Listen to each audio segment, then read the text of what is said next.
There are currently around 800,000 Nigerian women and girls suffering from a debilitating and humiliating condition that can cause them to be ostracized by their communities and even blamed for their own condition. Every year, in Nigeria alone, there are an estimated 20,000 new cases of women suffering from fistulas. A fistula is a hole between the vagina and the bladder, which makes urine flow from the bladder into the vagina uncontrollably. You get an obstetric fistula, which is a fistula as a result of childbirth, usually as a result of obstructed labour. So what happens is the woman is in labour for some time, the baby struggles to get out, and as a result causes a lot of bruising and damage between the tissues in the vagina and the tissues in the bladder, and as a result there's a hole which forms between the vagina and the bladder. Sometimes you can actually get this hole forming between the vagina and the back passage. Apart from BVF, then we have another one, RVF, rectovaginal fistula. We have viscovaginal fistula, then we have rectovaginal fistula.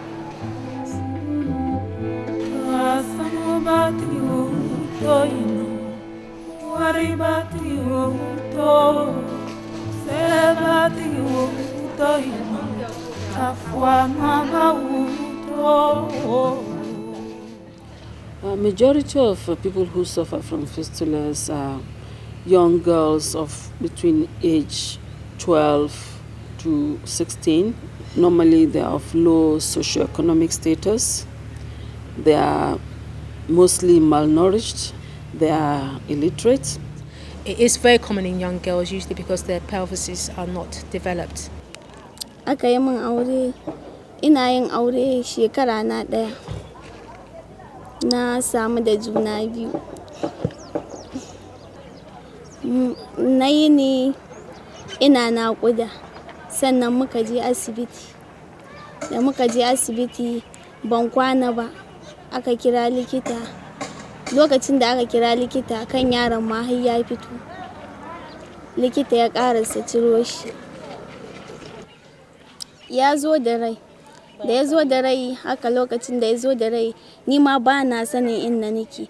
Amma mama na ta ce ya zo da rai kuma ya yi kuka har ya samu awa kusan 2 sannan ya koma. 90% of the time babies are stillborn. I mean, if a woman has been in labor for 2, 3, some 7 days, the likelihood of a surviving child is very slim. Ya faɗo, yana wari. To tun da wannan jini ya faɗo, kawai sai ya fitsari.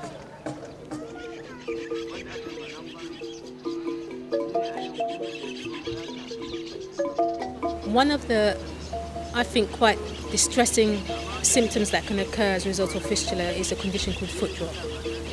As a result of the pressure of labour, the pressure of the baby down below in the vagina, the nerves in the pelvis become damaged or paralysed, and as a result the woman is unable to walk without dragging her foot on the ground.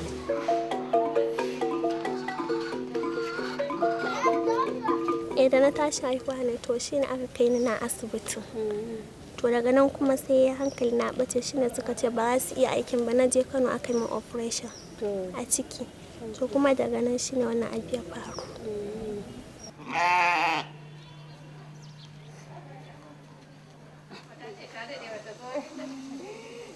Kinta yanzu da sauki akan da sanda muke a nan gida. Ina ganin da alamar sauki, idan sanda nake a muke nan a zauna ai kafa ba ta tafiya. Yanzu da aka kai ta din da ya kin gani cikin ikon Allah gashi yanzu tana taka. wasu suna cewa wai idan kan yaro ne ya daɗe kana naƙuda ya daɗe a mararka idan baka haihu ba shine wai yake kawo yoyon fitsari. I'm the husband of Fatima Nasser. The doctor, when he is trying to put that catheter, that is where the problem arises. Because I can hear when her mom was telling him, please stop that if it cannot stop. He said, no, is this your work or my work? So that is where the problem arises. To ai da an yi da shi ne idan aka yi ma'auren zan ci gaba da zuwa. To kuma da aka yi shi ne ya ce wai a'a. Amma da an yi da shi zan ci gaba. Allah da dama ne niyyata da tunda muka je kana gaskiya makaranta ta ko. Allah. Ina rayuwa da zai so na so man ta zama wani tunda dai mahaifinta ya rasu. Wallahi fa. Dama makaranta Allah ya sa dai rabon dai aka dara wannan za ta haukanta ne wallahi fa. Amma dai dama dai ban yi neman yi mata aure a kusan nan ba.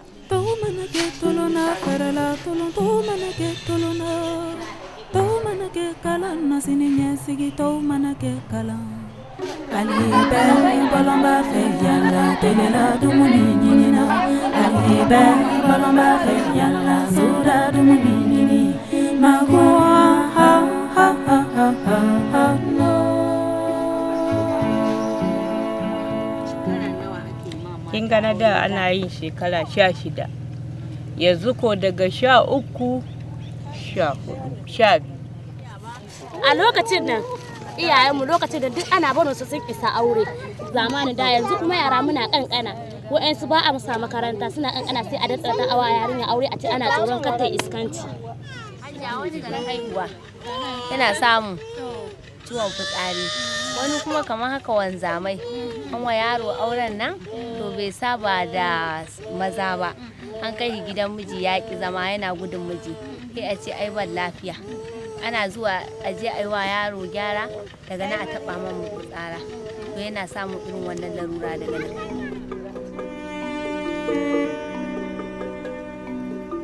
Aisha Mohammed comes from Sansan, a few kilometers from Ambata. She's 14 years old. Her marriage cannot be consummated because maybe of her age or other causes. Aikin san wasu in kana son wani su kuma a gida in suka ce ga wanda za a yi kai kuma in mutum in namiji iya son ka kai kuma baka son shi ga wanda yake son ka kana son shi he suka ce a'a. Her parents sent for a barber, and when he came, he performed what they called an operation, and then she bled profusely, and she was brought to the hospital. And after she's been stitched up, she started leaking. The obstetric fistula does not just occur in young girls. It can occur in any woman at any stage of her reproductive life. You can sometimes come across women who have delivered 6, 7, 8 or 9 children and on the 9th pregnancy find that they develop a fistula. Salamatu from Kazauri, she is 34 years old. She started leaking after the 11th baby. When the urine couldn't stop, what she used to do is to come out in the morning, dig a hole, a small hole, and sit on the hole. Ai gidan ne ke da yawa. Gida da yawa. Maza 8 ne a gida. Kwa kowanne da mata da iyali. To in ka zauna ka tashi wannan sai kaga ana kallon ka. Geman maza amma. When she came, she was so worried about spoiling the bed. She was so worried about sitting on the mat and the urine to flow all over the place that she always sits on her potty, even in the classroom.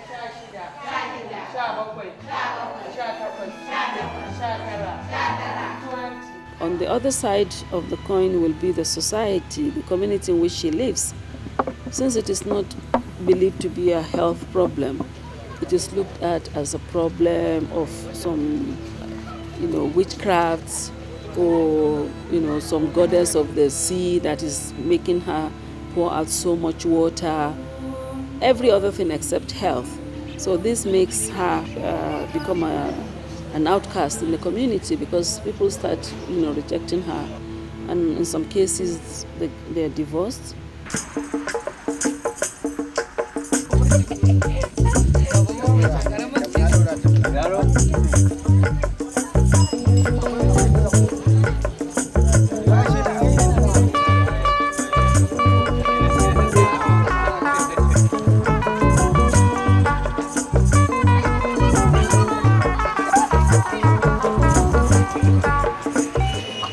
Most of the men at the village, at the community level, thought that BVF is contagious. It can be a transmitted disease.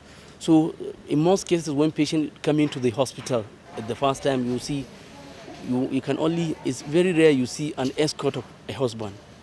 Amma cikin wannan shekarar bai ma zo inda nake ba. Kuma ni har yanzu ina son mai gidana. Ya yi aure shekara 3 ina da wannan ciwon. Har matarsa ta samu juna biyu, haihuwanta biyu.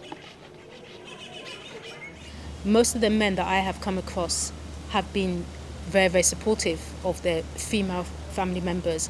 And I think there has been a misconception that a lot of girls are divorced and that men are quite heartless in throwing out their female relatives once they develop this condition.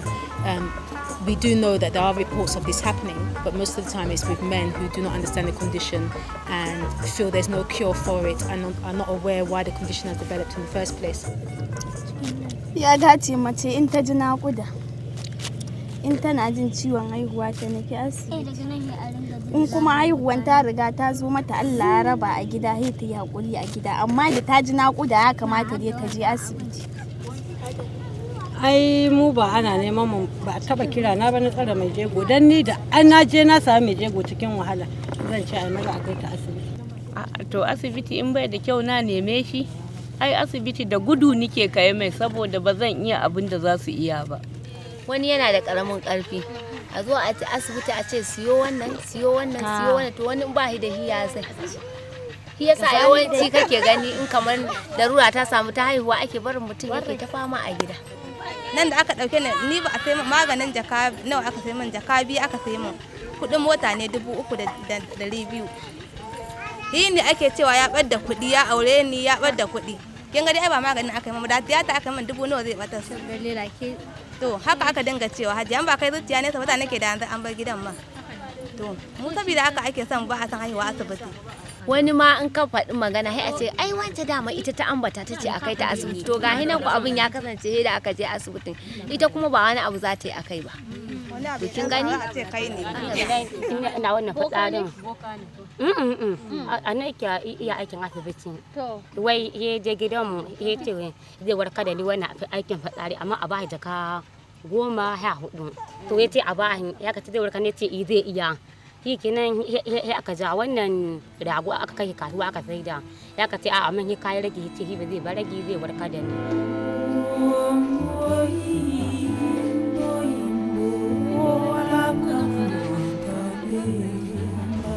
This condition is curable to a certain extent. You can usually, if the damage is not too much, bring those tissues back together and basically close the hole. There are a few cases where the damage is so extensive that it can be quite difficult to try and bring the tissues back together because essentially there's no tissue left. So it really depends. It's an individual thing.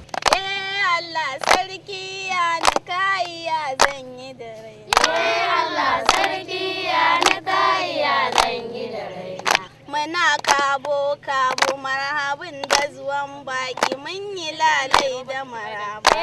Allah sarki ya naka ya zan yi da raina. I do appreciate the fact that everybody thinks if this girl stop leaking with urine, that is the end of the problem. But it isn't. That is the beginning of the problem. Because they need now to rehabilitate psychologically, physically, in order to reintegrate back into the community. Because most of the backlog are repeat occurrences. So if we are able to prevent it reoccurring, then we will not have the backlog that we have got. Generally, it is estimated that over 200,000 women have the problem here in Nigeria, and 70% of them are in the northern states. It is preventable because we don't see it in the West anymore. it is preventable even in the developing world, but obviously we need to look at various factors which lead these women to be in this situation in the first place. First of all, she had obstructed education, obstructed finance, she had obstructed nutrition. Everything was obstructed for her as she was growing up. She had all these problems that built up that finally caused her to have obstructed labor.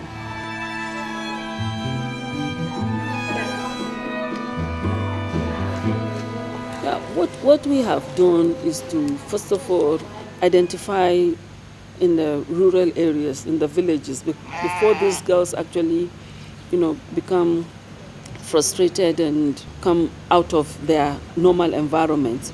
We identified them from the local government and put them in a center in Dambata, in Kano State.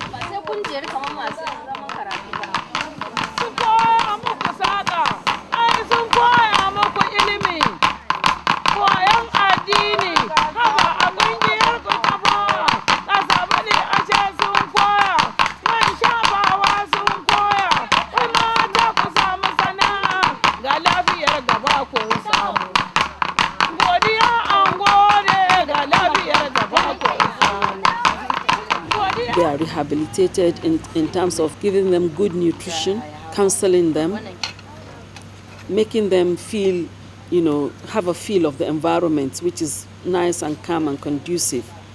For them to know that, they are created equal to all others. And we try to demystify all their beliefs of the evil spirits and the witchcraft that has been, associated to their condition.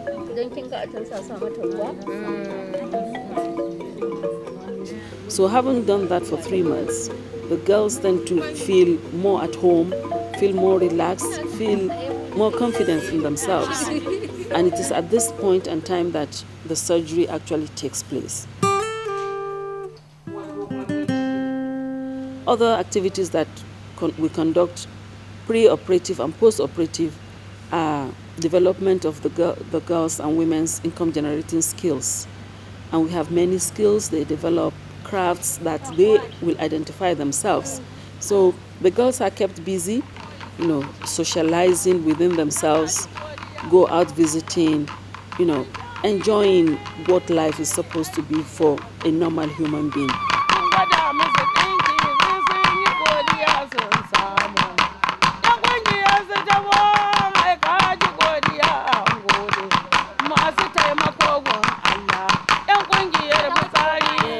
The girls who have passed through our project have been able to have normal children vaginally, even though in the past it was believed that such girls should have cesarean section. Also go back to their society, communities, healed from their fistula, as well as taking some sort of empowerment back to the community to help other women develop.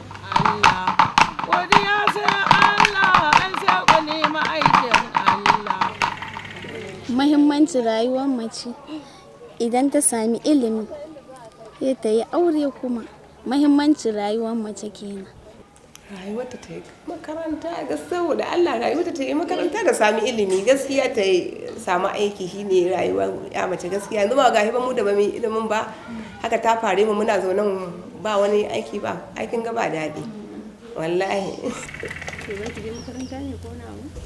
Yanzu ai mu a can ba a bane.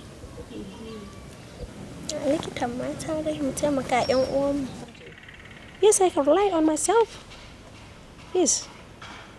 With my education, I can be able to do a lot of things. More especially, I'm an information scientist. I have all that opportunities. Though still I have the problem. Still, I have the fistula, the BBF problem. Yeah. In the 19th century, fistula used to be a problem in the Western countries. However, with developments, with good nutrition, with economic empowerment for women, medical facilities available, I mean, it disappeared. And when we're talking about it now, it is as if it has never occurred in the developed world. But with development, fistula will disappear also from our society.